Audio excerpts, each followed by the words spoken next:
அறியாமல் நான் செய்த ஒரு பாவமோ, அதற்காக நான் இன்று படும் கோலமோ,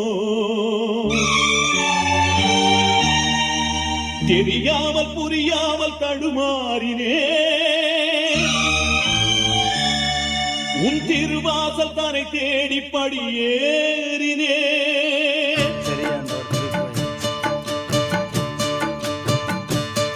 நான் பாசமலர் ஒன்றை பார்த்து வளர்த்தேன் ஏழுமலையானே, திரு ஏழுமலையானே. அந்த பாசமலர் இன்று வாடி முதிர்ந்தது ஏழுமலையானே.